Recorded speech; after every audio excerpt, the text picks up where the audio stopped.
So look, if we've got an industrial scale crime that is bigger than all of the pro sports in the United States combined, if we're talking about the NFL, the NBA, pro baseball, hockey, all combined, soccer even, 38 to $50 billion a year selling and raping and destroying children, that makes it bigger than all pro sports combined. That's not something that our news media should be omitting and overlooking and failing to address. That should be the number one thing. If everybody were acting in good faith, that would be the headline news every day until we changed it. It's not okay. Our educational system has to address this. We have to change what our children are being taught. And every manner of filth and perversion in elementary school, and they want it to go all the way down to the kindergarten level, 5-year-olds. The push is to normalize this type of sexual deviancy to the little ones. Well, if you understand why they're doing that, you realize the hostility behind it, and we have to change that. And so that means changing the entire culture, including changing the educational system. So instead of children being groomed to be easy victims of adult sexual predators that want to rape them and sell them and traumatize them and torture them many times to death, or the children tragically commit suicide afterward due to all the trauma, and they don't understand why somebody would rape them in their childhood. Until we address that and change our psychological healthcare system, our legal system, and our educational system, it's only going to get worse. So we know prisoners now inside of the prisons saying they can't wait to get loose. They can't wait to get out of prison so they can start selling children, because child trafficking has become the fastest growing criminal enterprise on earth. And if you think about the madness, the insanity, the sickness behind destroying your own offspring, you'll realize this is unsustainable. We can't sustain this, nor should we try. There are some things to which we should not be permissive. We are bullied now. I call them the cry bullies, the people that want to pretend to be victims, but what they're doing is shouting everybody down, censoring everybody, and beating us up to be tolerant of literally every hostility, every destructive effort by those who bring only harm. They shout us down to be tolerant of it, and we must not be tolerant of that which will destroy everything that's precious and sacred to us. We should never be tolerant just for the sake of being tolerant. We've got to be rational adults and think, okay, what is it that we're being asked to be tolerant of? Is it good or is it bad? Is it healthy and productive or is it destructive? That's the measuring stick upon which we should measure everything that we're going to decide whether or not we should be tolerant. Nobody gets to cry bully us into being tolerant of child rape. When I talk to the surviving victims all the time, and their little minds were shattered when they're children, and those that survive to adulthood, which are not the majority, so many of them are abused, they're neglected, they die of malnutrition and injuries, so they're not taken to the hospital, or they're sold off once they reach 18. They age out of being a child to traffic. All right, thanks for your patience, folks. We're just figuring all this out. So it won't do to allow this level of destruction to go unchecked. We've got to wake up and realize that those who are pushing something have an agenda, and we have to analyze whether or not it's good for us and those that we love, and whether or not it's good for the future of our nation and our own freedom, and in fact our own survival. So that's why we're standing up for the little ones. Not only is it the right and moral thing to do, it's just the logical thing to do for our species survival. Nowhere on earth can you find a species that destroys its offspring the way that humans are destroying our children right now. So all right, well, I'm going to open this up for prayer. Are you good? You good with that? I'm good with that. Let's do it. All right, let's do it. Dear gracious God, Lord, we thank you for this organization and everything it stands for. We thank you for the men and women who've stepped up and volunteered their time to make an impact. Lord, we pray that you would give us mental clarity and acuity so we can always stay one step ahead of the bad guy. Pray that you would give us mental resilience to continue to persevere through this.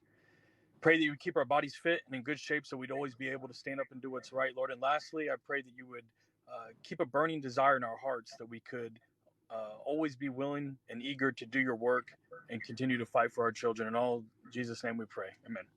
Amen. Thank you, Mitchell. Yeah, there is such thing as good and evil, and good people and a good energy doesn't destroy and ruin and harm the innocent, but evil does. And so no matter what your beliefs are in this world, you can see that what's happening to the children, when you look through the factual evidence, you can see that there is a fight between good and evil to destroy the children or save the children. And so it's really the most no-brainer issue I've ever run across. So I've dedicated the rest of my life to this fight, this righteous stand for the most precious and innocent. And I applaud anybody that stands with me, because we are all connected, and we are all responsible for the little ones. It is our business because they can't defend themselves. And if any of us that have been in the military or law enforcement, if we were not defending the most precious and the most innocent, then what were we fighting or serving to protect? And so we welcome our law enforcement members on the show today. We welcome all of our veterans of every service branch. We all fought and served to defend something. And I don't think anybody's more deserving than the children. So Absolutely. That's what Veterans for Child Rescue is all about. Recognizing the nature of the threat and the attacks against the defenseless and finding a way to defend them. It's a cultural problem. And the good news is there's a cultural solution. We, the people, can and shall stand up and change what's been shoved down our throats with this harm that we're supposed to be accepting as normal and good, and stand up and say, nope, nope, nope. We see that very clearly. Any sane man or woman can recognize that destroying a child is bad, and we're simply going to stand up and do the right thing and say, look, we need to change our educational system to empower children to understand how predators want to harm them and how not to fall victim. Not how to be a victim and be an easy victim, but how not to be a victim, how to avoid the whole thing. And, our law enforcement deserve better support. They're out there serving and defending in good faith. A lot of them deserve better training, education, funding, and support in going after child trafficking. They know how to go after the drugs and the murderers and the rapists and so many others. But a lot of them will confide, hey, we're way behind the power curve on the pedophilia and child trafficking thing because it's not up with the times, the support against that crime. So we've got to push for that. Our law enforcement are worthy of us pushing our elected officials to say, hey, look, they need the training, they need the support, they need the funding to go after the child predators also, because it's causing incalculable harm. So here's to those out there serving and protecting in good faith. I think we the people are the ones that drive this machine, this culture that we call the USA, and we can demand that there's greater support for them so that they can add this to everything that they're out there addressing on a daily basis. And in our military, I've gone all over God's green earth, 60 countries, defending our nation from tyranny, from terrorism, from horrific abuse. And it's heartbreaking for me to see the level of horrific abuse that is happening right here, right now, behind my back as I was going to other nations to try to stop evil from coming here. Well, we have to wake up and realize it's already here. There's been a lot of deceit, a lot of top cover, and then a lot of censorship. When we try to share it with each other, it's censored and deleted and hidden. So we have to go to back channels and text and emails and phone calls and allow each other to understand what's happening just so that we can act in our own best interests to defend ourselves, defend our children, defend our future, so that others can enjoy freedom and liberty here after we're gone. So So, and to go off of that point, I served in law enforcement for 12 years. I worked as a robbery detective and undercover narcotics. They sent me all over the place to get better trained, to investigate narcotics, to investigate robberies, Homeland Security in Alabama, all over the place. But never once did I go get trained on child trafficking, and it is definitely something that needs to be addressed. And if you don't, I just want to share quickly. I want to stress two things to everybody, and then I'm going to share a little bit about what I have going on here, and in hopes not to pat myself on the back, but in hopes that it kind of opens up the eyes of other people with some things that they could do, because I've seen some pretty good success with it. So, two things I want to stress. One, everybody on this call today is a piece of the bigger picture, right? The Bible talks about the body of Christ, and I'm not trying to be a Bible thumper, but the body can't operate, right, in its full capacity without its arms, without its eyes. And together we operate as a body. Every single person, I don't care who you are, you can have an impact, and we need your help. And so I want to stress that. Also, I want to stress that there's someone in your circle, a person of authority, a person of power that I can almost guarantee it. If you don't know them, you know someone who knows them. So I encourage you to network and use your circle, because it's obviously important that we make everybody aware, right? But if we could get a few people in positions of authority that can really get it out to the masses, we can have a bigger impact faster. So I'll share a real quick story about what happened to me a couple weeks ago. I went to a gender reveal party, and my best friend, and to be honest, child trafficking was not at the forefront of my mind, guys. I hadn't seen my buddy in a long time. His new wife, I hardly knew her at all. So we're there having a couple drinks, hanging out, and I see a guy that I've known for about 6 to 8 years, but he's an acquaintance. His name is Matthew McLean, and when I saw him, child trafficking popped into my head, because I thought, you know what, Matthew McLean is very connected politically. His dad is Stan McLean, who is a state rep for Florida, and Matthew is Dennis Baxley, who is a senator. He's like his right-hand man. So I beelined to him and started talking to him, and we chit-chat for a little bit, and I start throwing some child trafficking statistics, right? 4.79 kids a day just in Florida. That blows my mind. And we're number 3 in the country, right? So I start sharing these statistics with him, and his jaw is just about to hit the ground. And he said, Mitchell, would you be interested in getting involved in politics? And I said, well, I haven't really thought about it, but yeah, I'd be willing to help in any way I can. And he said, all right, I'm going to keep you in the loop. So about a week later, I get a phone call. He says, hey, are you available next Tuesday? There's a fundraising event for a senator and a state rep, and I'd like you to come out. So I get out to the World Equestrian Center, absolutely beautiful place. I'm expecting to be several hundred people there, and I'm going to try and talk to as many people as I can. I get there, there's only about 30 people there. The Speaker of the House, a couple senators, a couple state reps. It was an incredible opportunity. So I had an opportunity, and I'm going to speak fast because I want to give other people opportunities to get in here. But I had an opportunity to talk to the Speaker of the House, and I gave him some statistics, and he couldn't believe it. It just blew his mind. And he told me, he said, Mitchell, this has got to be a God thing, because when I made Speaker of the House, I told my wife, what is one thing that you're passionate about that I can work towards? And he said, my wife told me that, hey, I don't know nothing about it, but I think you need to look into child trafficking. 2 weeks later, I come to this event, and you're here telling me statistics about child trafficking. I thought it was absolutely incredible. So I spoke with 2 state reps, Speaker of the House, and 2 of them actually gave me their card with their. Mitchell, your audio just cut out. Make a difference. Okay, you're back in now. Can you hear me now? Can. Yeah, I was getting a phone call. So I 2 of them gave me their business cards. They wrote down their cell phone numbers. They said, hey, don't hand this to no one, but let's stay in contact. These statistics blow my mind. They both thought, when I said 4.79 a day, they thought I was talking about the U.S. So people don't know these numbers. And when I shared it with them, they said, are you for sure on those numbers? I said, yeah, look it up. I got my numbers from Department of Health and FDLE, Florida Department of Law Enforcement. So when I shared those numbers with them, it just blew their mind. And, it was nothing to do with me. It was a God thing, I truly believe. But just network, use your people, and you can make an impact for sure. Absolutely. Well, we appreciate your efforts out there, Mitchell. Kim, is there anything you want to share early on while we kick this thing off?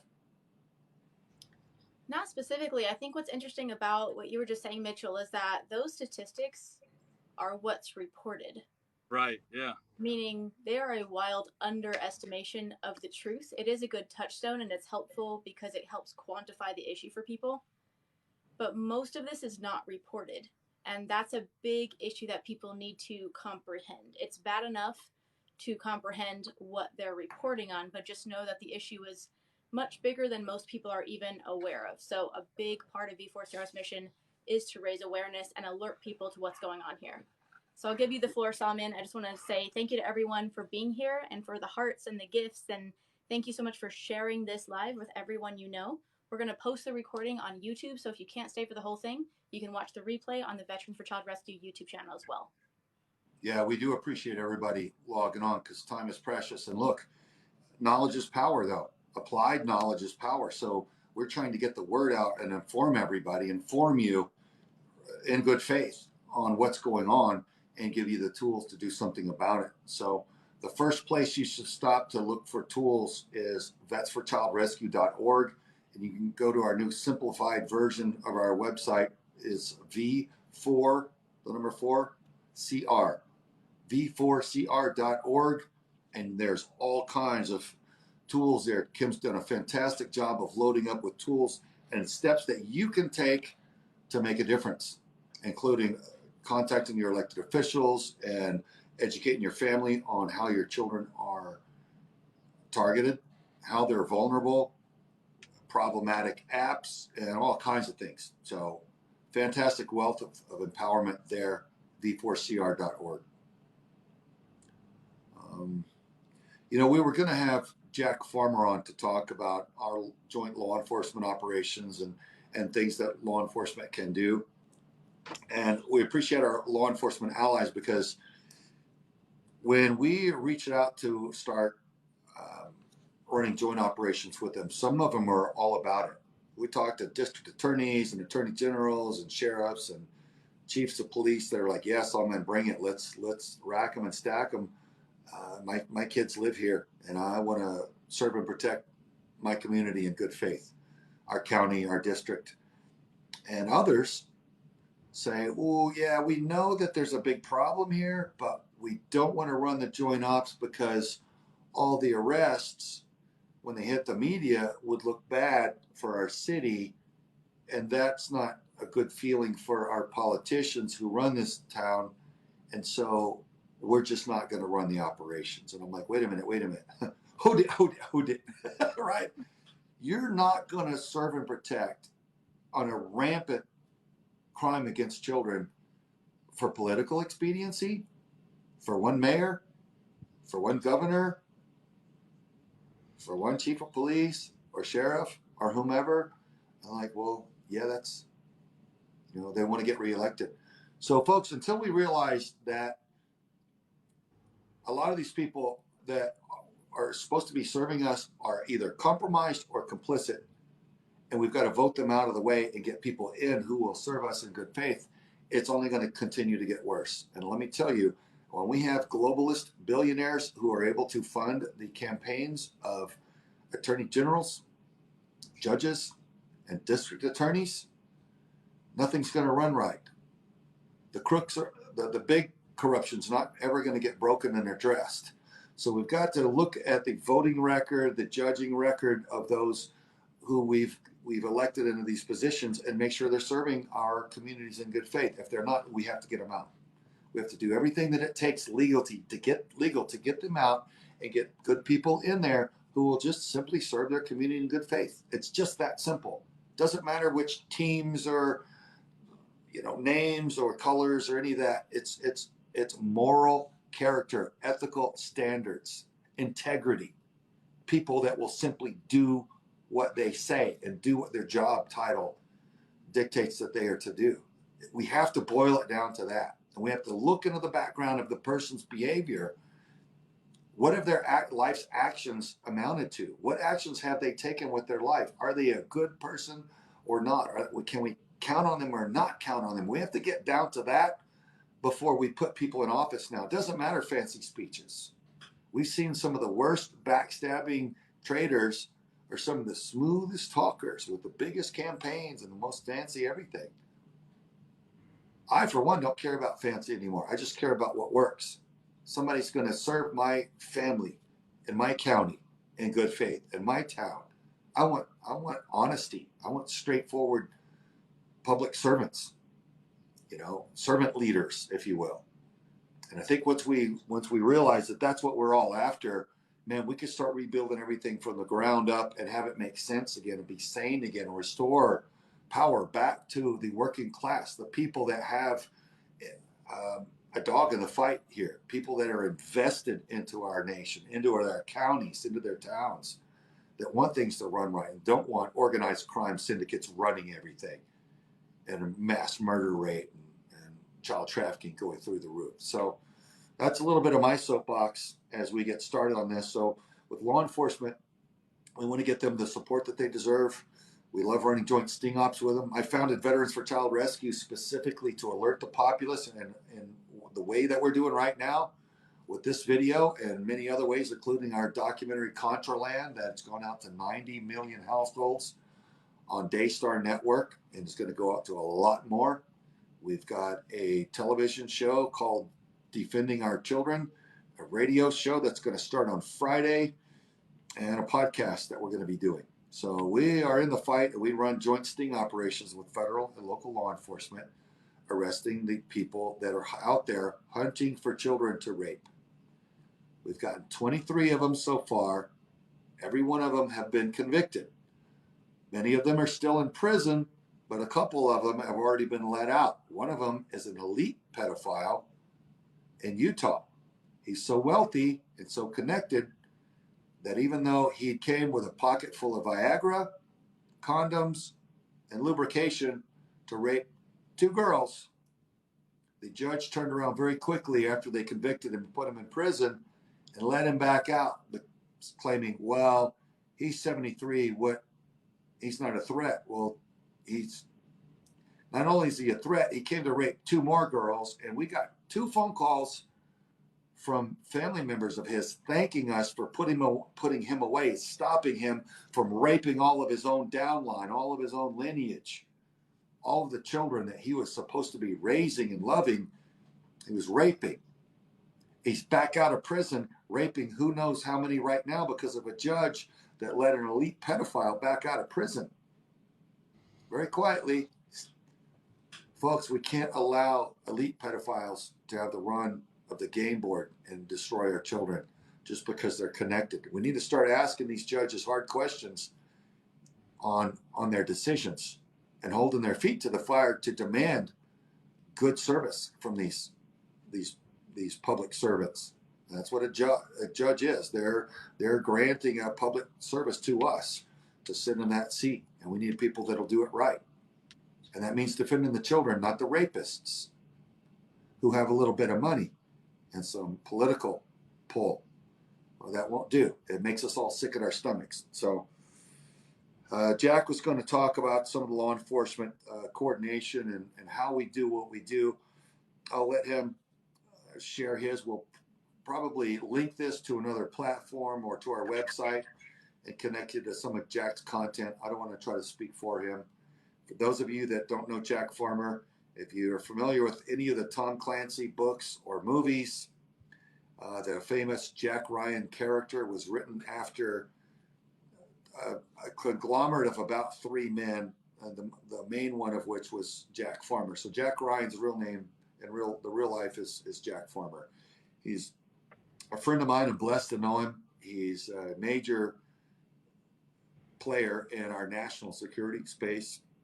He's worked with virtually every federal agency on our national security level, and he's helped solve a lot of problems on our national security over the decades for numerous presidents. And so he's the guy that they call, or he's one of the very few that they call to fix major problems when our national security is in peril. And it's an amazing experience to be able to meet such a gentleman, let alone call him friend, and have him on the board of Veterans for Child Rescue and be able to reach out and call him or refer to him when we have questions on which way to go and how things are going, what's really happening in the world. When I turn on the television, they tell me, that something is the case, and I know that it's not true. From my own personal experience, I can reach to a very short list of people that I have scattered across the top of our national security realm and ask them what's really going on, and Jack is one of them that understands what's happening. So there's a lot of deceit, folks. There's a lot of deceit, and lying is hostile, an act of hostility. If you love somebody, you want them empowered. Knowledge is power. So beware of the deceivers. Beware of the dividers that tell you, you have to hate me and then I have to hate you for any of a number of reasons. Pick a reason. They come up with new reasons every day. Try to pit us against each other. Well, the strategy of divide and conquer is a well-known strategy because it works. It's an old one that's being utilized again and again and again. So the people with the big microphones that are saying, you have to hate me and your neighbors and your family and everybody else because they're different than you in some small way, are not your friends. People that are dividing our nation, that are dividing us, are not our friends. Recognize who are hostile, folks. I love all Americans. We all love freedom. We're here for a reason. We want freedom, liberty. We want peace. But if you want peace, you have to prepare for war, or bullies will come stomp you into a grease spot, take all your stuff, rape your family in the process. Hey, Absolutely. If you don't believe it, just read up on some world history. Go ahead, brother. our moderators are reminding us we don't want to use the RAPE word. Or the PEDO. Speaking of hostile, unfortunately, we have to play nice with this platform or we will get kicked off. So those two words, unfortunately, are too harsh. We can just use a variation if that's okay. Yeah. Yeah. Same goes So for imagine people. if you were a child and this was happening to you and people weren't even allowed to speak the words, weren't even allowed to say it, not allowed to utter it. The children are suffering it. But just look at how crazy our society has gotten. We're not even allowed to speak the words. We have to call things more pleasant words than they really are. So I don't know what kind of word for torture there may be. Maybe we can't say torture. Maybe we have to say some pleasantry that means torture. Look, when you change the language, there's a reason behind it. You change the language, you change the thought. You change the thought, you change the actions. That's how you control the masses. It's a psychological control technique. It's hostile. And so those that are manipulating the language have a very specific reason. It's not a new thing. And what's allowed and what's not allowed is something we need to be paying very close attention to for our own best interests. So, I appreciate Kim. She's done a lot with our social media. She's done so many great things with our website and helping us get connected. That's a big part of our org. Kim, what are you seeing now? What trends are you seeing on social media? What do you think people that are listening right now can kind of do to help get the word out to those that they care about? I think one thing, and this goes along with awareness, a lot of people would rather say, yeah, but politics, yeah, but this will never, until that, yeah, but they. Until we bring this matter into our own hands and take responsibility, there will be no action. No one else is coming to save us. So blaming this issue on some other big problem or saying that what we're doing doesn't matter because X, Y, or Z, that's not a helpful approach. And it certainly isn't stopping the bad guys or helping the children. So while we're open to solutions and feedback, the people, it's interesting because Craig actually told me this. He said the Babe Ruth quote that the loudest boos come from the cheapest seats. Typically, it's not the people who are taking action or even doing something about it that are going to essentially throw shade on a veteran organization and a man like Craig Sawyer who is dedicated to take down this massive enterprise. Are we saying we can cure the entire problem all over the world? No. Are we saying that making a difference for 1 or 10 or 50 or 100 children matters? Yes. So I see a lot of deflection and denial. And of course, it's interesting being behind the scenes and answering comments because I have a lot of words for these people and I'm happy to explain it to them. But I see a lot of grown adults deflecting the responsibility because XYZ.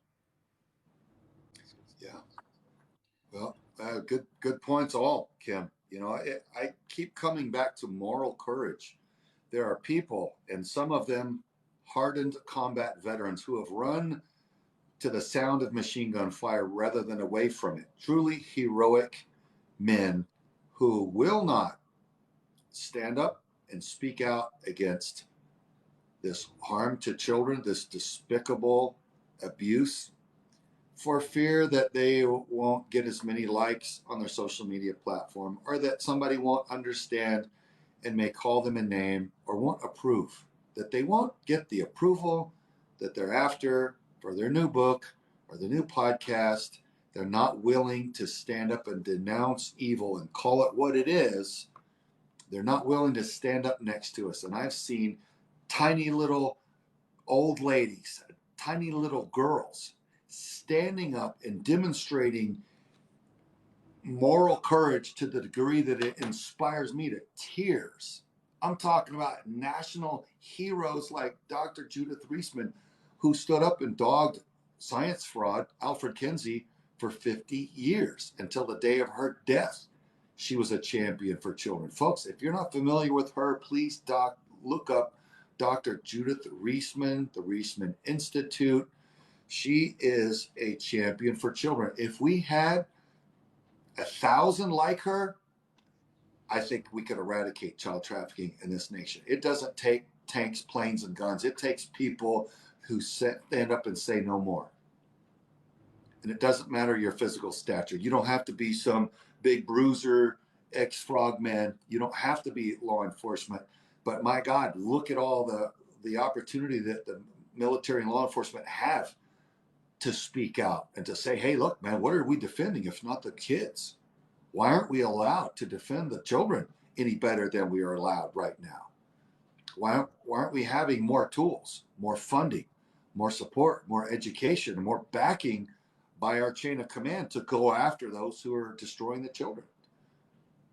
These are questions we need to start asking on a more frequent and louder basis. We see a lot of people yelling and screaming for insane things, crazy things that don't make any sense.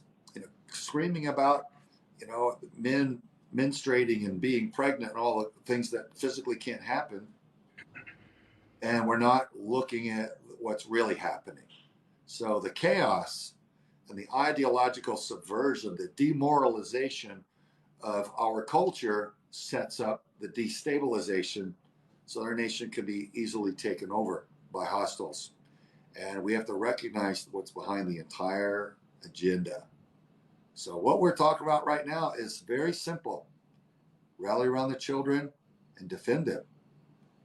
So again, folks, if you're just signing in or if you're just scrolling through, we're a group of people from Veterans for Child Rescue, a nonprofit organization. And we're just people that care enough about the children to say, stop harming the children, stop selling them, stop trafficking them like a piece of meat, stop torturing them, stop murdering them. It's not okay, and something has to change. And we're going to start electing people who will serve in good faith and help us change this. We're going to start getting much more active in the entire political system the way our founding fathers intended for us. Boy, they left us a beautiful, beautiful system and our protective constitution that they said, you've got yourself a constitutional republic if you can keep it. Well, now I understand why that was said, because it's been under attack by hostiles ever since. So we've got to realize that it doesn't need to be rewritten. It needs to be reread.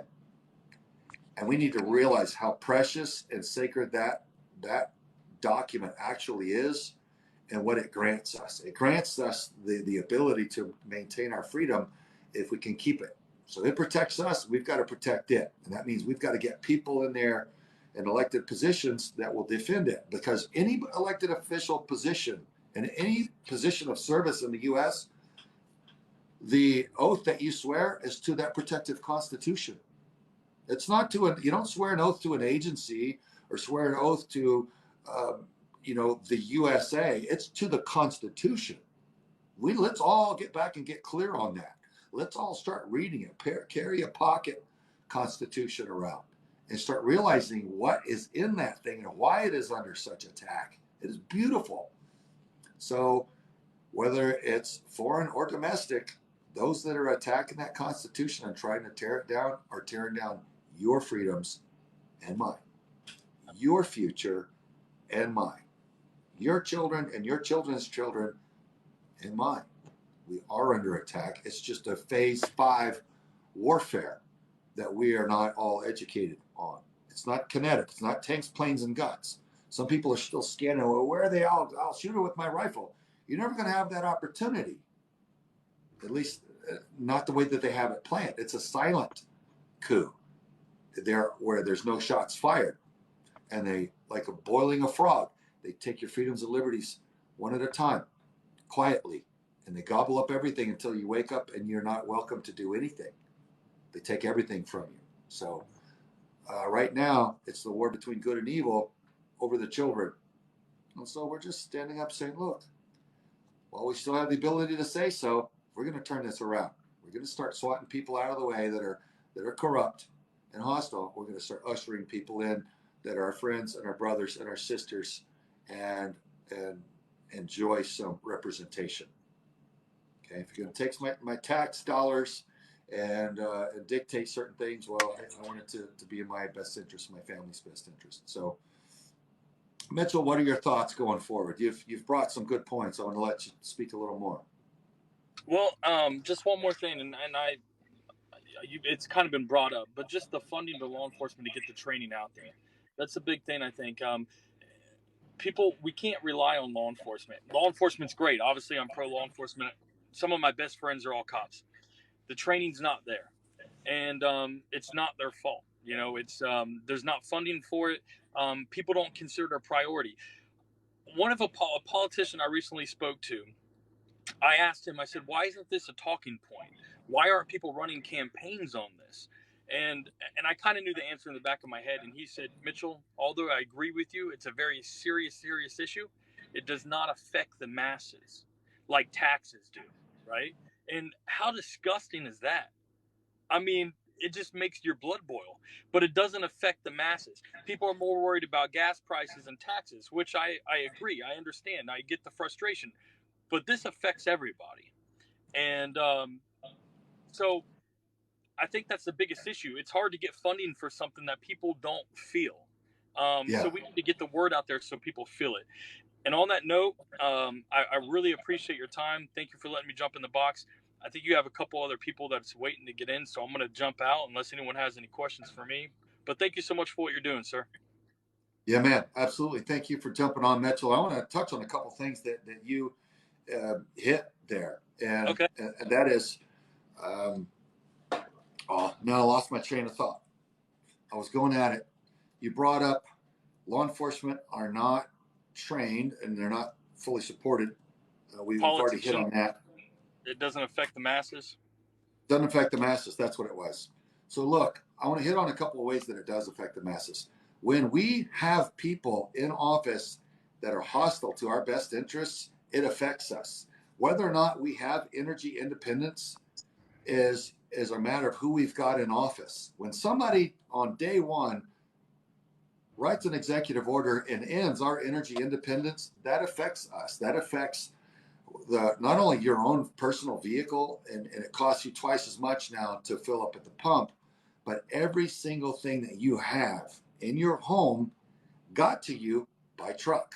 So now all of those things are radically increasing in price, and the economy is suffering for it. So our national defense is suffering due to this, because who we elect determines how our nation is defended, whether or not we have our borders well defended or completely abandoned and not defended at all, so that ISIS, Al-Qaeda, Chinese spies, Russian spies, you name it, can just flood across the border. Are they coming in with backpack nukes? Are they coming in with chemical and biological weapons to release in your neighborhood? We don't know, because everybody that wants to walk into the United States is doing it right now.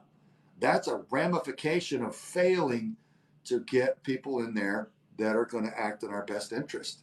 And so the corruption that comes from the pedophilia and those that are in the club and those that are on video doing the word that we can't say now to children, defiling them and having sex with them in a way that traumatizes them and ruins their life, gets them in the club to get into these elected official positions, allows them to carry out the agenda of those that are hostile to us, and it makes everything more expensive. It makes everything less safe. It brings chaos and destruction to our nation. So it affects every single one of us. We just all have to get really wise at how we share the information and educate the populace on how it affects all of us. So everybody starts to realize, okay, now I see it now. Now I get it.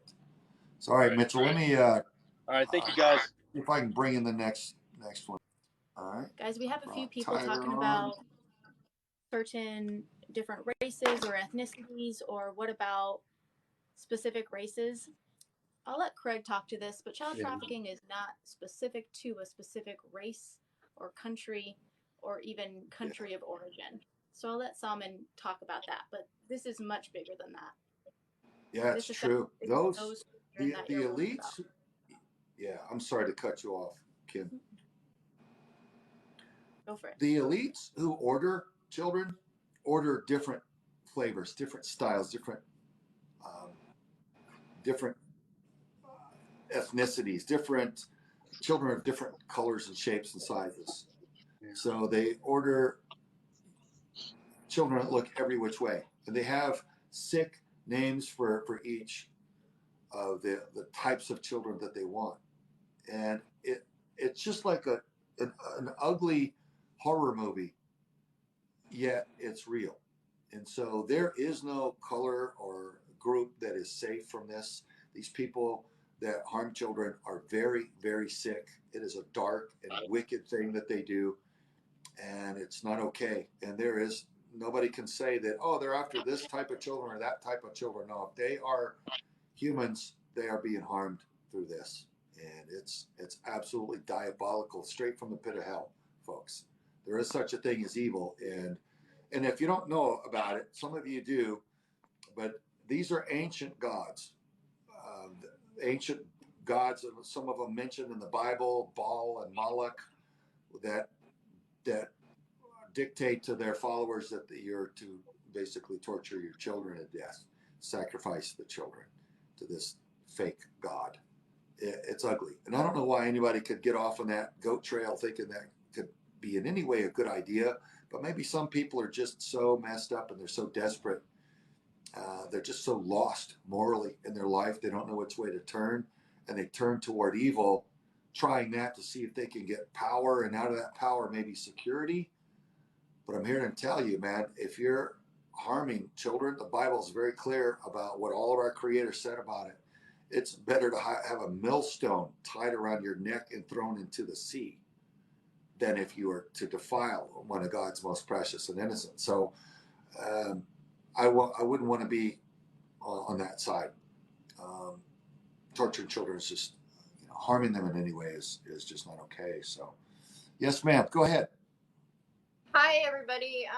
My name is Danielle. I'm from Uvalde, Texas. I'm pretty sure you guys heard about us on the national news.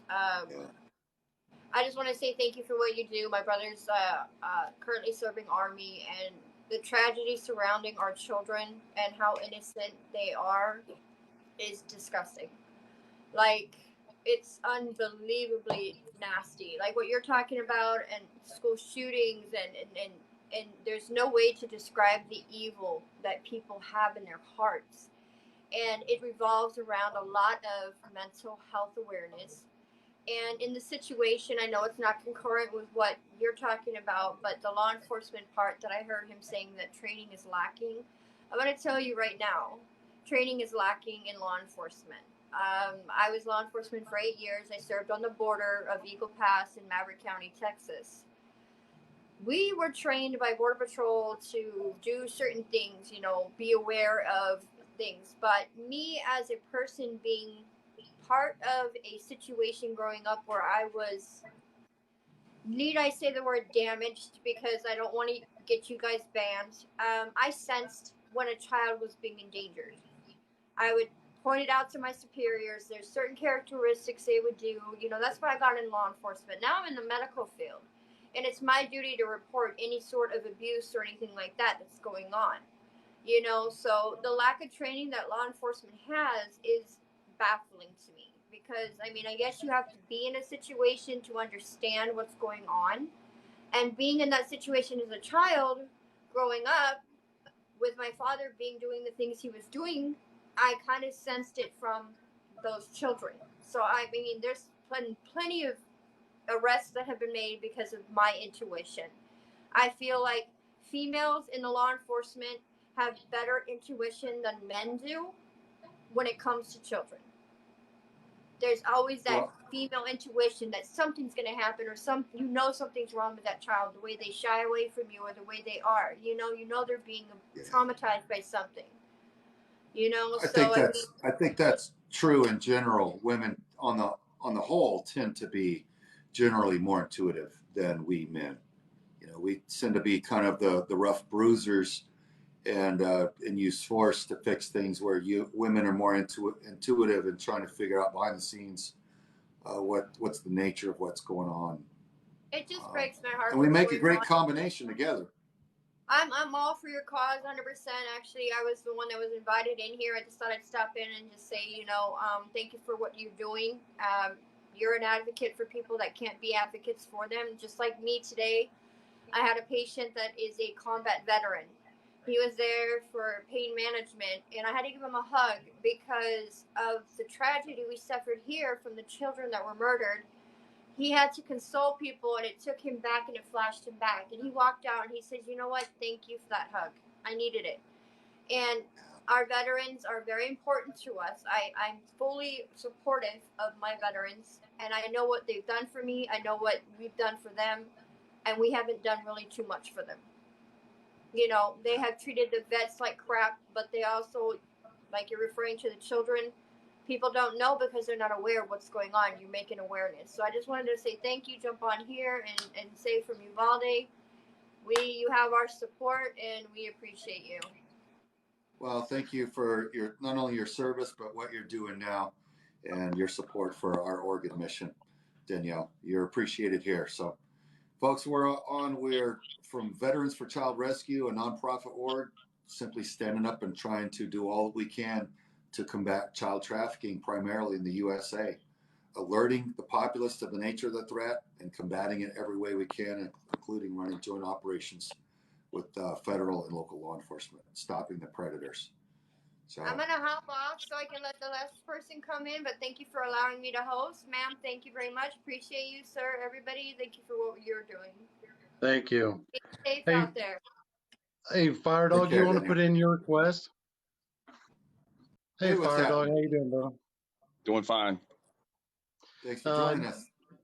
The other day, I asked Fire Dog, a pretty intense topic for me as far as veterans go. And, I asked him if he could say one thing to the veteran community, what would it be? And his response was it moved me pretty good. And, he's new to this organization as far as getting involved. He's been actively in our Discord and seeing the way we're going. So, Fire Dog, if you could, let's hear what you got to say, brother. You're muted, by the way. There you go. Okay. Like Tyler was saying, he asked me a question the other day, what would I have to say to the veteran community? And I say thank you to all the veterans. I'm a veteran myself. I served military, EMS, law enforcement, firefighting. So I've been around it all. But basically what I told him is I thank all the veterans because we fought for a flag from the beginning of time. That flag has been spit upon, has been stepped on, has been spit upon, burned, trampled, whatever. And as veterans, even though I'm not a combat veteran, I wore the uniform, but there's veterans out there that fought for that flag to fly. That flag flies every single day with pride. It flies glory. I mean, it's just up there. It flies. No matter what, that flag is there. It stands. And us as a community, we need to come together. If we can fight for the flag, Let's fight for our children, because our children are our future. We need to stop what's going on. We need to make congressmen aware, government officials, whoever needs to be aware of this trafficking. It needs to stop. If we can fight for that flag, let's fight for our kids. Yeah. Thank you, Fire Imagine Dog. I being a appreciate it. child. We've all been children, but imagine being a child and being forced to have sex with 5, 10, 20, up to 30 men in a 24-hour period. There's nothing okay about what's happening.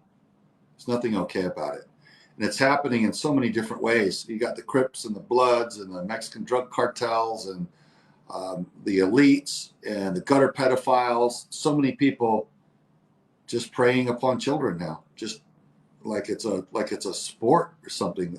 What society allows this?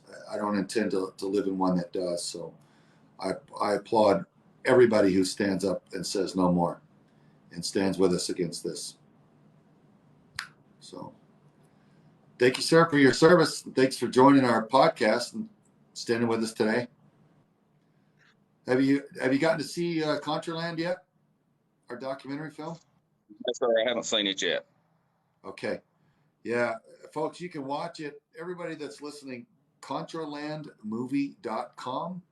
There's several platforms on our website there that you can choose from. Watch it on big screen TV with good audio.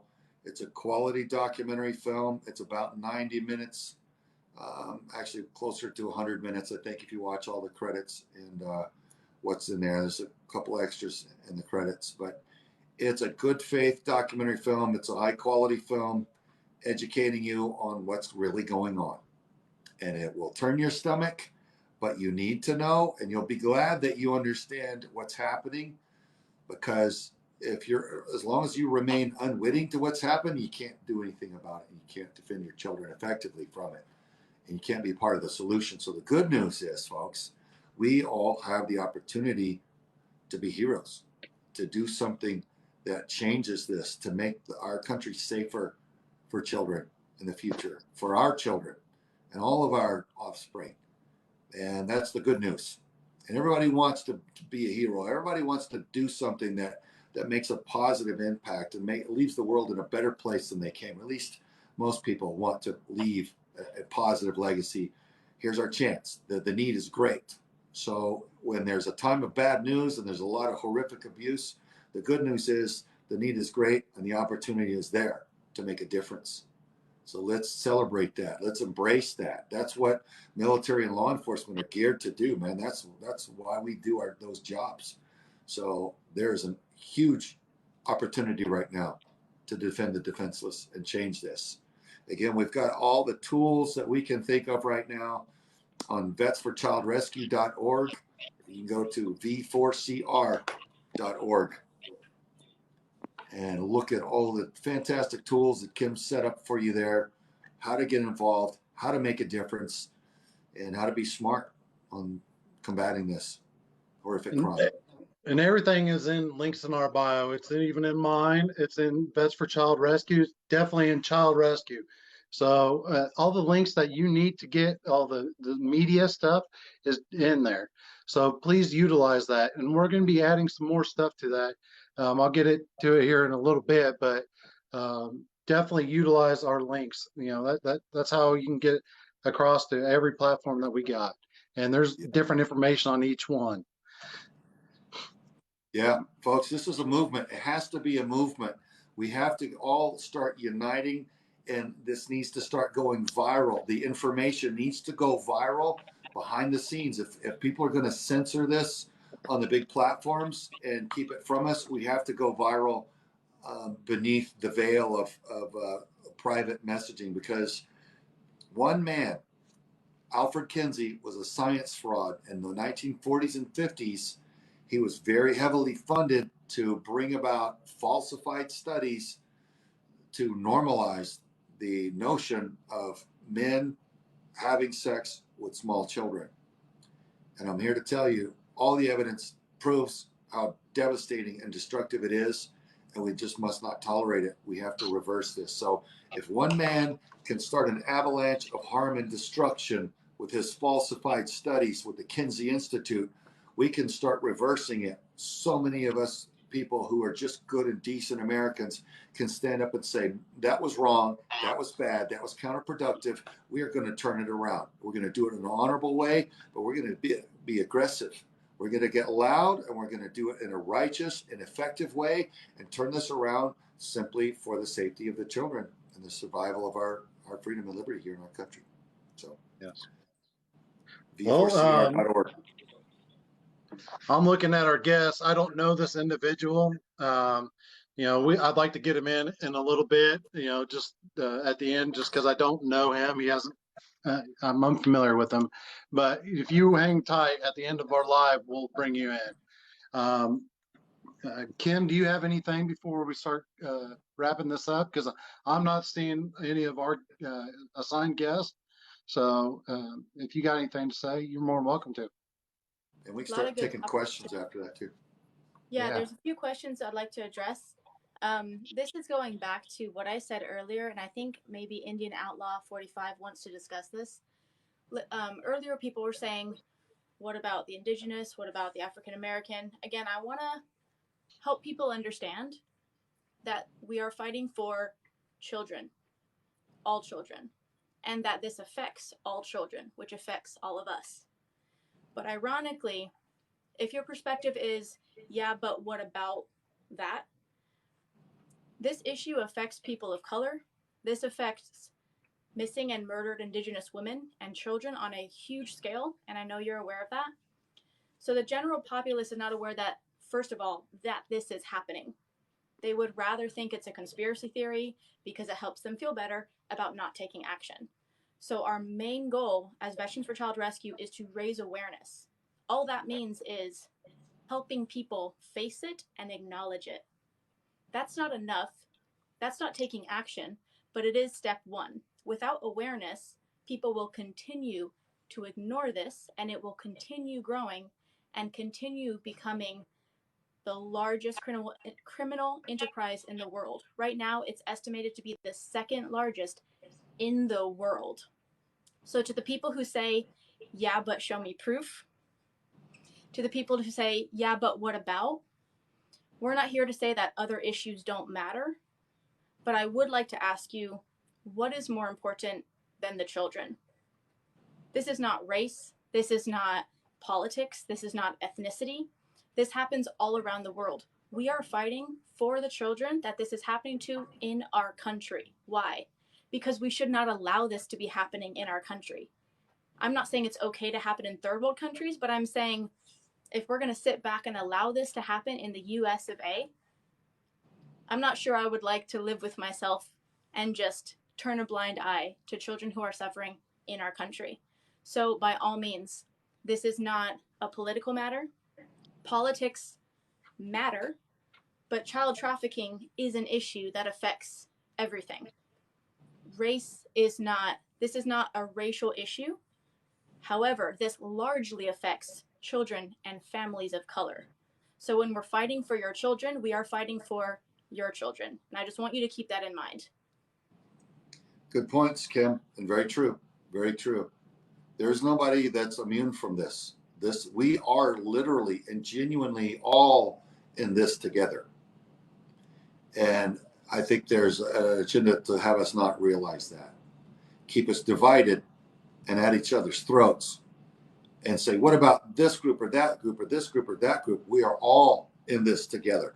This harm, this aggression, this hostility is leveled at all of us.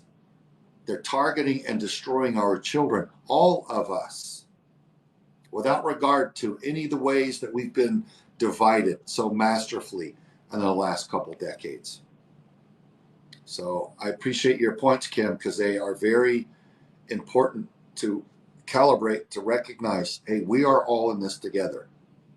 And the sooner we unite and realize our power in unity, the sooner we'll be able to make a safer place for children. And so those are very astute observations, Kim. I appreciate you. We can bring people in. There's a few questions from earlier in the comments that I can ask. I'll bring up to Salman because I believe, I'm not sure if those people are still with us, but someone named Michael Moore said, "We stopped fighting good and evil a long time ago. Now evil is gaining ground." I'm interested what Salman would say to him or her. Okay. Well, I don't disagree with them. Corruption harms everybody. And I, for one, having been in the military and in law enforcement, I see a lack of enforcement upon the organized criminals now, the elite criminals. We citizens see that there's a lack of justice, and it sickens our soul as a nation. It's the same dynamic as a bully. If a bully's going to take your lunch money every day, he's going to become emboldened, and it's going to become normalized, and it's going to become expected, and he's going to be arrogant about it, and it's going to become easier for him. But the day that you say no more, and you punt that bully right where it hurts, right between the legs, and you fold him over and you stand over him and say, "That's, you're all done. You're never going to do that again." Everything changes.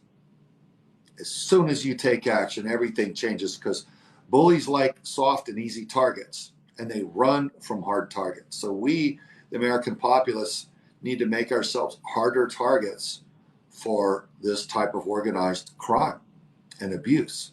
And that means linking together and collectively taking systematic approaches to elect people that will serve and defend us in good faith, and ensure that that power is returned back to the working class, where people are sane and have practical solutions, and where things make sense.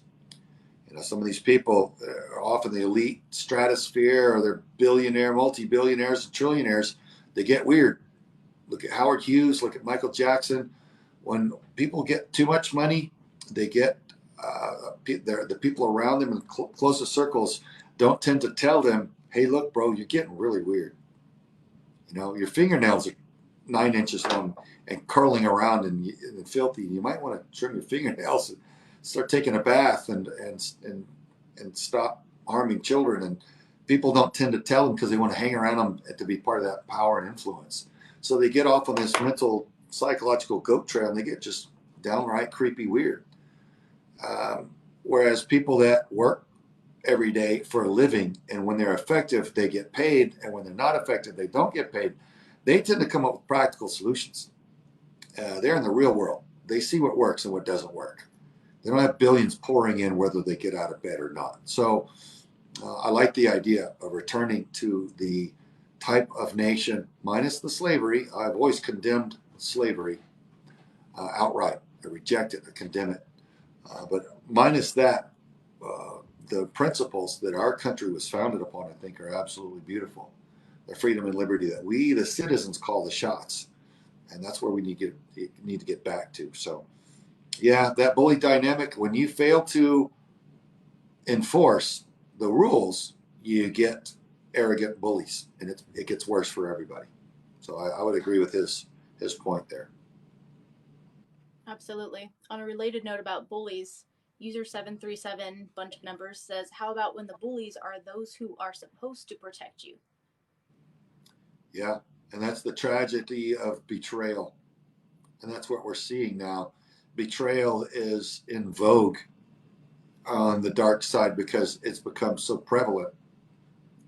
It's almost in the minority now to stand up and say, "Hey, corruption is bad, betrayal is bad. I'm going to be a man or woman of my word, and I'm not going to allow this type of corruption." You know, when I was in the Federal Air Marshal Service, folks, there was an SES level executive from the top of the FBI that was brought in to the Air Marshal office in Las Vegas, and that man destroyed the morale of that field office. He brought in such a negative culture of corruption that we went from 210 agents down to 30-something agents with no intentional downsizing. That's just the effect that his negativity had, his hostility against his own agents had. And so it won't do to allow this type of betrayal by those who are supposed to be defending us. So I stood up and blew the whistle on it. Well, it cost me my federal career because he was allowed to retaliate against me because of the other entities that are supposed to be there to defend a national security whistleblower. They sat back and then let him retaliate against myself and my family because they were all corrupt, including Scott Block of the Office of Special Counsel, who was sentenced to 10 years in prison for his corruption. So I did the right thing. They did eventually fire this man for gross mismanagement and corruption, but it was about 2 years later, and it was after I'd walked away from everything I'd ever earned in the military and federal law enforcement. And I did it. I had to walk away just to get my wife out from underneath their hostility, their retaliation, because they were trying to basically drive my family insane with all the stress and the hostility of the retaliation against me blowing the whistle in good faith. But I did it, and they fired him, so it works. And so I'm here to tell you, there's nothing like looking in a mirror and being satisfied with who you are, that you are a man or a woman who is doing the righteous thing, that you are bringing good to this country, especially in dark times. When evil seems to be prevailing, do the right thing. When you speak the truth and evil bites at your heels and your platform censors you, speak the truth anyway. If you help somebody and you do good and evil bites at you and lashes back at you, do good anyway. Some things money can't buy. This life is not all about things and money. Relationships are the most beautiful and valuable things you'll ever experience in your lifetime. And so I would say look yourself in the mirror and make your decision and commit to doing what's right. And if you don't know what's right and wrong, there's a book that I subscribe very heavily to. It is the Holy Bible, and it lays out what is right, what is wrong, what is good, is bad. And it's been proven and reproven and extensively reproven over and over and over again. People keep trying to disprove it in little sections at a time. Gotcha, disproved a little part of it.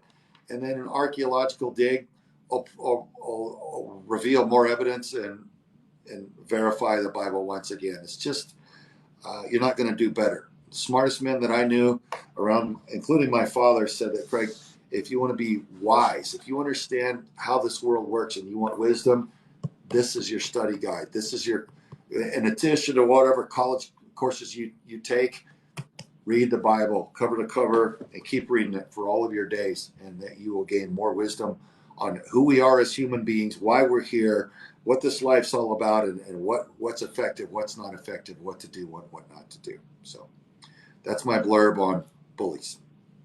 I want to add one thing to that, just from a different perspective, because most of the time, statistically, with child abuse and child trafficking, the majority of the perpetrators are someone known to the kid that the kid is supposed to be able to trust.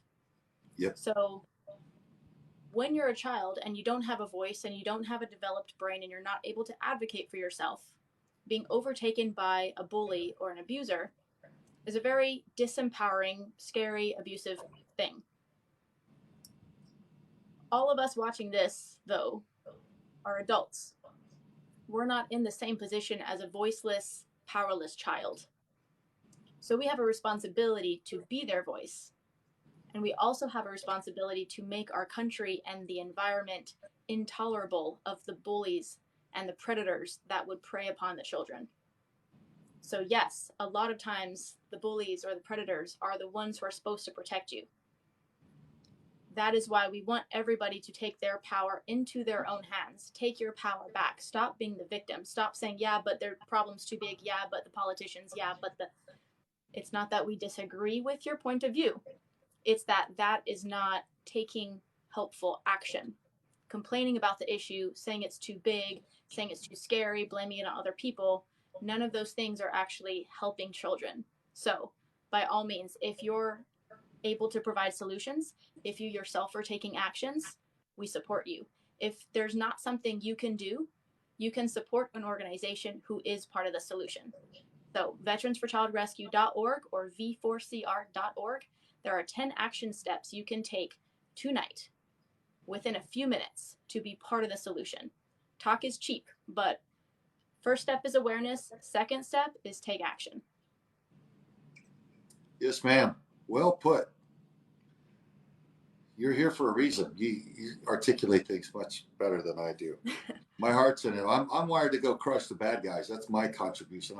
I got a soft heart for the children, and I'm not afraid of the bad guys. So we each have our lane, and I appreciate everybody that contributes to this mission in whatever way. And that's a beautiful thing, is just seeing how different people, different humans can step in to the ring and make their own contributions. And I encourage each of you to find your way, that you can stand up for the children and make a little bit of a difference, because collectively we make a giant earthquake of shattering difference. We can destroy the harm if only we just will. When we realize that our collective power, that's when we're dangerous, but in all the right ways, in a positive way, to bring about good in this world. So I commend all of you. I think everybody that's been on this chat, that's joined us today, that's heard our discussions. I thank you for sharing it, for alerting everybody that you can to all of the information. Knowledge is power, man. Share it, and then take action on it, because knowledge is a good thing to have, but if you sit on it, it's wasted. So applied knowledge is real power. So we hope that you take what you've learned here, what you learn on a website, and you learn through whatever other means that you add to those to fight for the little ones. v4cr.org. People are saying, how can I help? How can I be a part of this? How can I take action? Yeah. v4cr.org. There are 10 ways you can take action. Someone said, how can I help if I don't have money? One of those action steps of the 10 is to donate. The other 9 are free and things you can do tonight. One of those things is also to contact your elected officials. For the people, again, who like to blame it on everybody else, let's make sure they hear our voices. Yeah, man. Yeah, man. Yeah. So we've partnered with an org called Untrafficked on our operations investigations side. So there's new operations in development and underway on that. That's the behind the scenes. Typically, you won't see those until those operations are done. But on the film and television side, the media side, we've got a new television show. It's called Defending Our Children, and it's going to be a live studio audience, sit down talk show. And we're about to start filming that in the next few weeks. We've already started the new radio show with the same name, Defending Our Children. We'll give you links on that. And Friday's going to be our first radio show, first episode. So we're excited about it. And then we're going to do a podcast as well. And in addition to all of those that are all each going out to different demographics, different platforms, different global reach, we're also, in effect, we've already got quite a bit filmed to start a documentary series. And we've decided that probably we should, Contraland's about 90 minutes or a little bit more than. It's a big time commitment for people. So we're wanting to chop the documentary series into half an hour episodes. So we're going to start editing and producing the series, and we'll start filming different aspects of our joint operations with law enforcement. There's surviving victims, witnesses, and I'm still determined to get some of the perpetrators to talk, because they'll tell you exactly what they did. And it's important for the people to realize how the predators think and why they act the way that they do, so that we can defend ourselves and our children from it. So all those projects are going on. We're blessed. There's a lot going on. We're excited. I'm always, kind of strung out and scattered because I'm trying to do too much. And there's only a small handful of us at Vets for Child Rescue. We're each wearing like 6 hats, doing all kinds of things, but it's exciting. because we're building something that matters. And while it's exhausting and the subject matter is dark and ugly, my soul is just soaring because I know that I'm doing right and that we are doing right. And that's why I just feel so much gratitude for my team and our staff and the people that support us out there. So yeah, it costs money to do all this, right? What's it cost to film a TV show, guys? What's it cost to take 10 or 15 people and travel and run operations around the country? And so we appreciate people that fund the organization of 501c3 nonprofit org. So nationally certified. There's a lot of admin work that has to be done to keep all the T's crossed and the I's dotted and the boxes checked and everything. But we're happy to do it, and we're just excited, raging on into the year. So we're making this a good year, and we're grateful for it, for the opportunity. And so celebrate with us, be part of the solution with us, guys. So thank you. We appreciate everybody that's logged on. Hey How long are you doing? Oh, I guess could be better. Beings, I lost a 14-year-old cousin 3 weeks ago to gun violence. 6-year-old cousin 2 weeks ago to gun violence, and my cousin down in Texas was a part of that shooting this week. So this month's been kind of hectic for me right now. So seeing the positive stuff that you guys got going on and the talk that I've been hearing is kind of relieving that the organizations that I'm involved here in Rapid City, South Dakota, is where I'm at now, where I live. Okay. I'm from Pine Ridge, South Dakota Indian Reservation. It kind of put a smile on my face to know that there's people out there that actually care about our children. Because I've been saying the same thing that you guys have been saying to my people here. It don't matter what color you are. It don't matter. What matters is that we're all human beings. And the only way this world is going to ever move on with the future is with our children. And like I was said before, the children don't have a voice for themselves. And us as adults, which was mentioned earlier, have to be the one to protect them, have to be the one to take a stand and stand up for them. And that's the only way that this is going to happen. But another thing too, in my thing is healing, a healing process. We have to acknowledge the past and what happened in the past in order to move past the future. Otherwise, we're going to keep on colliding, bumping heads with each other. Yeah. Oh, wow. This culture, that culture, this culture, that culture. And no progress is going to go anywhere because we're bumping heads. So like you were said, we have to come together as a human being races, or not racist, but a human being race, and come together as humans and say enough is enough. Yeah. What do we have to do? My wife points out that, she says they attack all these children and shatter their minds and traumatize them. And then and break them, if you will. And then we end up with a bunch of broken adults as a society. And I don't like the term broken, but I know what she means. Right. Trauma brain is a situation where, my wife will say, hey, she'll admit how she reacts to me sometimes out of what she calls trauma brain, because she's been traumatized as a child. She's horrible. Abuse happened to her from a neighbor that were babysitting all the neighborhood children. And it changed the way she perceives almost everything for the rest of her life. And so, it's all children. The abuse is horrific. It is forever. I celebrate those that can get healing from it. I celebrate our partner orgs like Rancho Milagro that do very powerful equine therapies, just miraculous peace and healing there. And Soul Survivor Inc. that removes the branding off the girls. Imagine being a slave and having some pimp's brand on you, like you're a piece of cattle, you're a piece of property. that they can sell, and anybody can do anything they want to you anytime. You know, if you get rescued or you find yourself able to get out of that life, you're going to want that brand off of your body because you're nobody's property. You know, Right. So I agree with you, brother. The healing is a big deal, and I would rather prevent this kind of harm than have to have everybody healed from it. Right. But with millions of victims already out there and millions of current victims, we have to try to address all of it as best we can.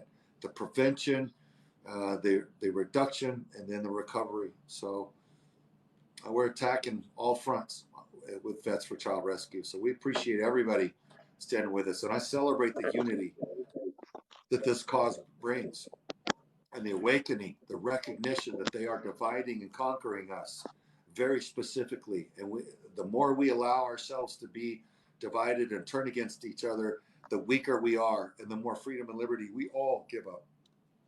Divided, Yes, we sir. fall. We fall. We lose when we scatter. If a football team doesn't run the same play in unison, they lose.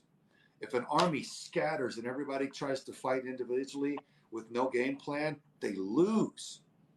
So I encourage the American populace, and really this is a global problem. We're all in this boat together.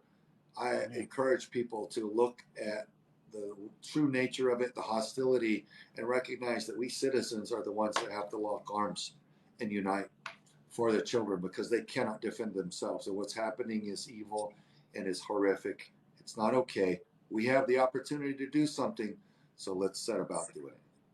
I like what you said when you said lock arms, because I like to say lock arms, stand side by side in one voice, one mind. Yes, sir. Same direction. And that's what I tell my people here in South Dakota. Yeah, man, look, I got nothing but love for what you guys are doing. I respect everything that you guys do. I appreciate the service that you guys gave, you know, because inevitably you guys sacrificed your minds and your lives doing what you do for the country. And like I tell everybody, that there's bad eggs in all races. There's going to be bad eggs in all races, but that don't make that whole race a bad race. Exactly. That's true. You know, in the court of law, you know, I can't convict you, brother, for something that your cousin did. Right. It doesn't work that way. I can't convict you for something that somebody else that may look like you did. And you can't convict me for something that my grandfather did or that my son did.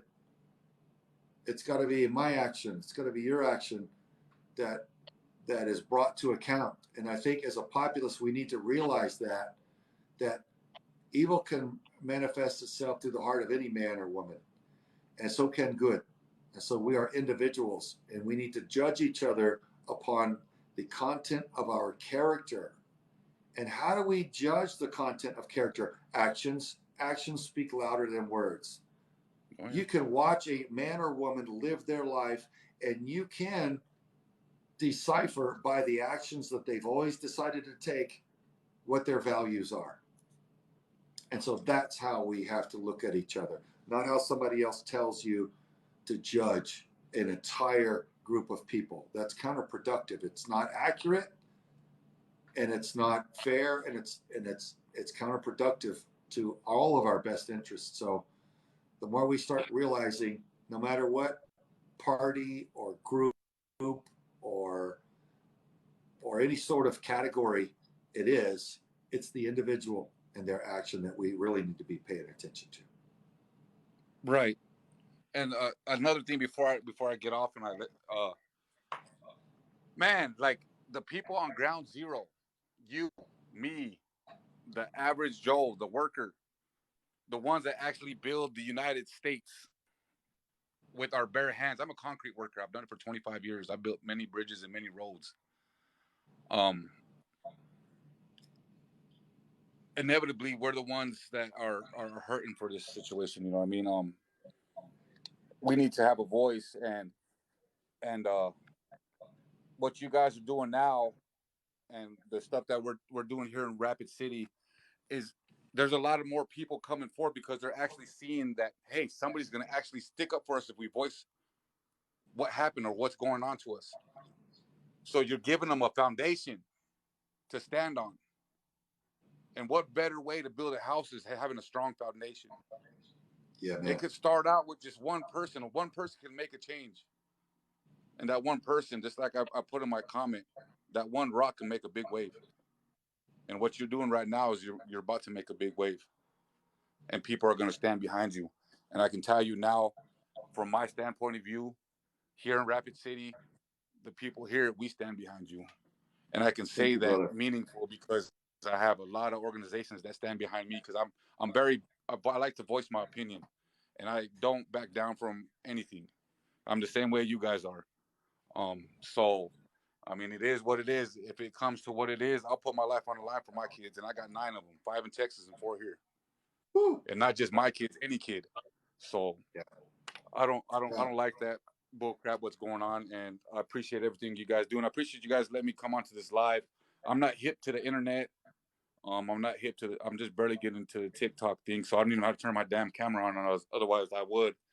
But yeah, man, I got nothing but love and respect. It's time for us to heal and come up as a nation the way it should be, helping each other. Man, when I was a kid, I used to be able to ride a bike and not have to worry about nothing. Yeah. Yep. My kids now are scared to go outside, and that's bullcrap. We shouldn't be living in fear in our own land. Times have changed, brother. Exactly. Well, I appreciate your moral courage and your willingness to stand up and speak truth. So, and I will appreciate your support and standing with us. We all need to stand up. We're all in this 100%. Together. I wrote down what's on your shirt, so I'm gonna let my people know, the other organizations, to check into that. So if you have NDN and Collective, and you have Wombly Scott, you share some native names on there. Those are my people. Okay, right on. So let's stand together. And you guys. State by state, we'll rip it out. All right, good. Well, all right, hey, Indian, get with me after this.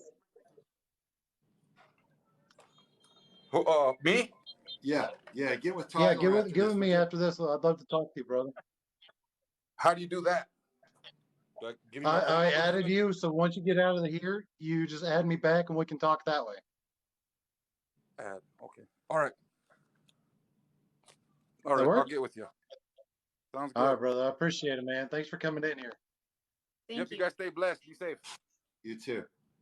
How cool is that? How do you get out of here? That was nice. Fire Dog said he wanted to say one more thing before we close out. Then I'll read off my deal. Then we'll go from there. We also do got to mention about. I want to mention now about Discord and Patreon. If you guys can, please join our Discord. That's where pretty much all of our communication happens. We can talk back and forth with you, get engaged with you. That way you can ask questions. We get some real answers to you as soon as possible.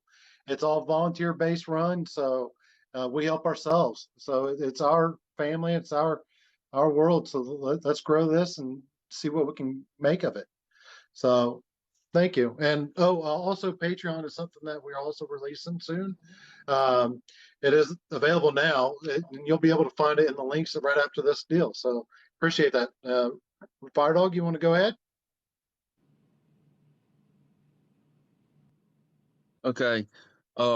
I really appreciate what we're doing here, and we don't only have to be a voice for the children. We need to be a protector for them as well. Let's think of our children as our skeleton, as the skeletal body.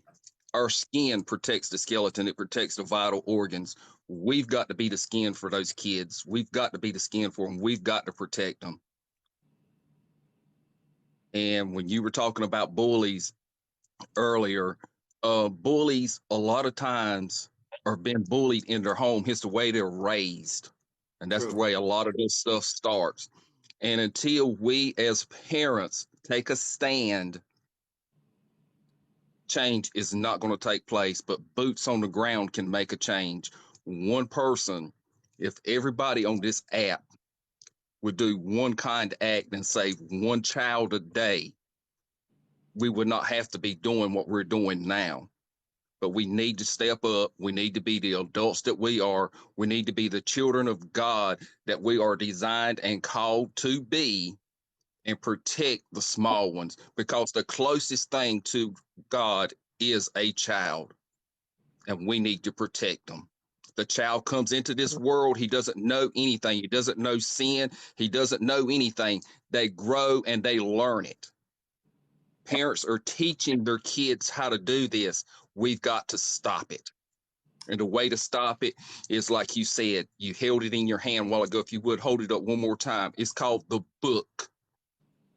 That right there is the foundation of this world.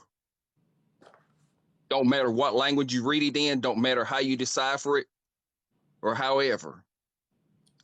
That's the facts. It is facts. You can be white, you can be black, you can be Hispanic, it don't matter.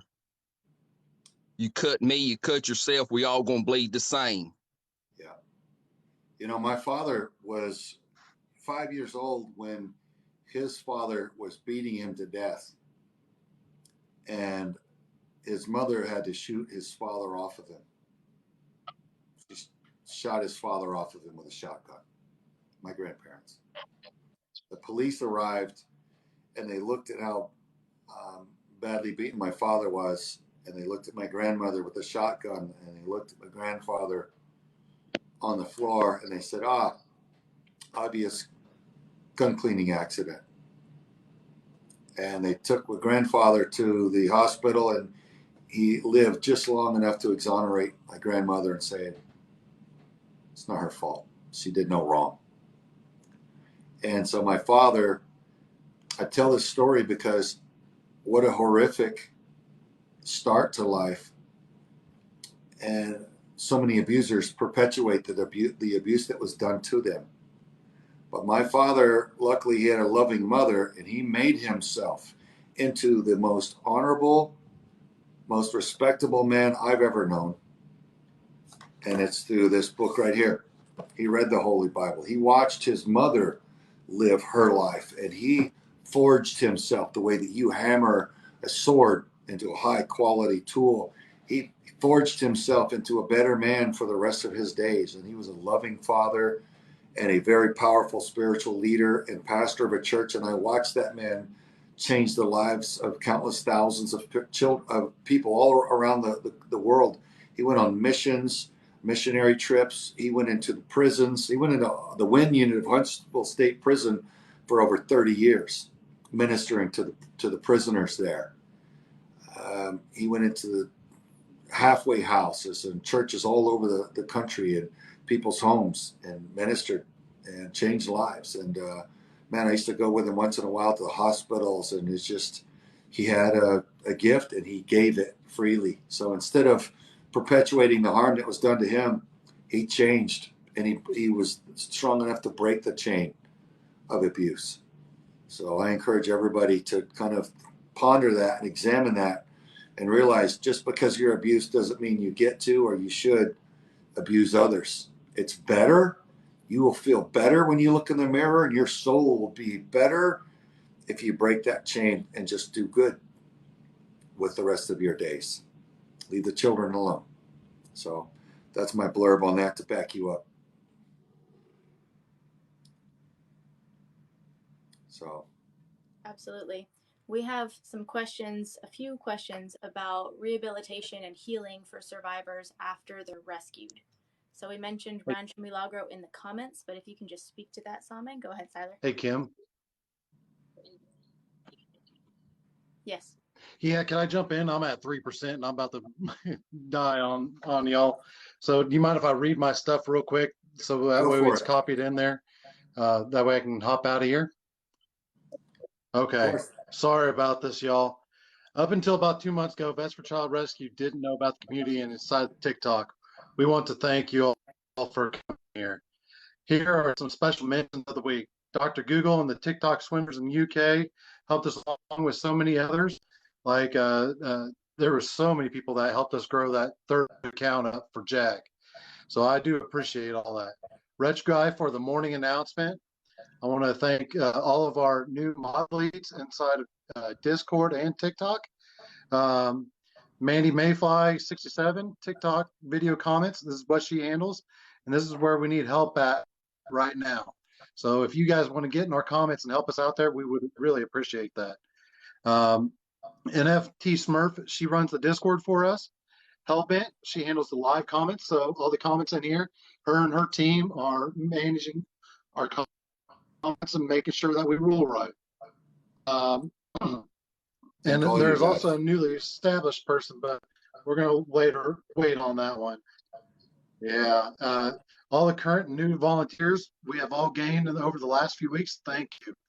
Tulip, Army Gold Star wife Melissa, for their connections and strong continued support with the veteran community. They couldn't make it because Melissa was laying flags at the graveyards for Memorial Weekend for the fallen soldier. Awareness in 22 a day, super, and all the friends along there with our team. Thank you for all the new veterans and civilians wanting to volunteer. We're trying to find places for everybody, but here are a few ways that you can help volunteer. Get in our comments, chime in, watch a video and share with someone that may want to get involved or need a purpose. Together we can help lower the margin of child trafficking. Finally, I'd like to mention you have to register for our live events. This will be a place where we can pull out from our guest list. So if you join our Discord, that's how we'll pull our guest list from future use.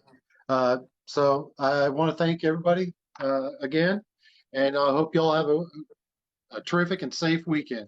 Semper Parvo, Malaris, always a little better. Thank you all. Thank you, Tyler. Appreciate you bringing that up, man. We're grateful to everybody who's got any part in this, man. Obviously, nobody can do this alone. And so I celebrate the unity of effort and spirit to do good here. This inspires me. You know, it's an ugly fight for me to do it, and I take inspiration from those that stand up with us in their own way. So genuinely thank you to each of you guys. So appreciate you sharing that, Tyler. Yes, and Tyler, thank you for what you've done to create this community on TikTok and to help us grow it. Yeah, man. Yeah, it's turning into quite the thing.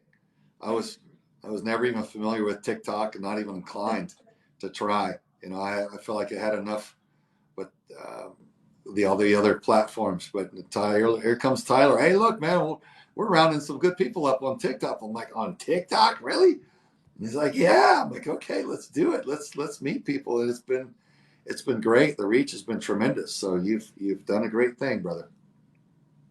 Yeah. So we had that last question, well, a few times, about aftercare and rehabilitation for survivors. Do you want to address that? A general question? What do we do for survivors? What programs do we offer? So we talked about Rancho Milagro in the comments, but we've gotten this question a few times, so we should address it. Yeah. Well, there are a lot of options out there. Unfortunately, the ones that seem to work, pardon me, are the ones that are faith-based. All the ones that I'm talking to, the people that, pardon me, say that they're enjoying any long-term success are taking 18 to 24 months. For somebody that's been actively involved in the child sex trafficking industry, a minimum of 18 to 24 months of in-house therapy. So heartbreaking to see, but the ones that do it say, if there's not Jesus Christ at the center of it, what's the point? Unless you are connected to your creator and the source of good, the source of love, the source of healing, then what are you doing? You're just playing make-believe. And I'm not saying the power of suggestion can't heal people, and I wish people healing no matter how they can find it. But the ones that have been overwhelmingly the most successful, all the ones that I see and hear are just healing people and getting genuine results. They're all faith-based, because you have to have genuine people that care and then want to heal. So there's equine therapy, there's a lot of counseling and different methods and sources, but just vet them very, very carefully. Yakubuyans is a friend of mine. He deals with a lot of aftercare facilities, and I'm sure he evaluates those. That might be a good source to go on the larger scale. Again, we've got Soul Survivor Inc. and Rancho Milagro that we deal with directly as partner orgs And even in Southeast Asia, we've got SWAT Ministries International, and they take the survivors and they train them on personal security. And that's a faith-based ministry, because the guys at SWAT are quality people, and they love on their victims, and they train them and empower them. So I would say probably Jakob Williams may be the source that I know personally that knows the most aftercare organizations and options. So that may be a good resource to you. So his name is spelled Jaco Booyens, Booyens. And so reach out to him and maybe see who all he recommends, and he feels very strongly at recommending.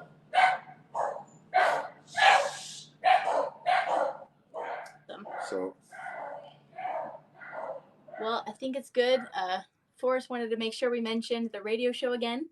So we do have a radio show starting tomorrow. People can tune in at 8 p.m. Eastern Time on amfn247.com. So we're going to have a page on our website to promote it and make it easier for you guys to find it and access it. Please stay tuned on all our social media platforms: Facebook, Instagram, TikTok, LinkedIn, YouTube, wherever you are. We hope to be there. We are going to be announcing it. So for more information on the weekly radio show, stay tuned. It is called Defending Our Children. Yes, ma'am. All right. Thank you, Kim. Thank you, everybody, for logging on, having a listen. And we do hope and trust that you'll go to our website, vetsforchildrescue.org, find the tools, follow them, take action, because together we truly are what we can't be alone on this cause, or any other for that matter. United we stand. So here's an opportunity to do great things. So my prayers are with you and for the children. So let's go do all that we can, and we'll catch you guys again another show, another time. All right? God bless.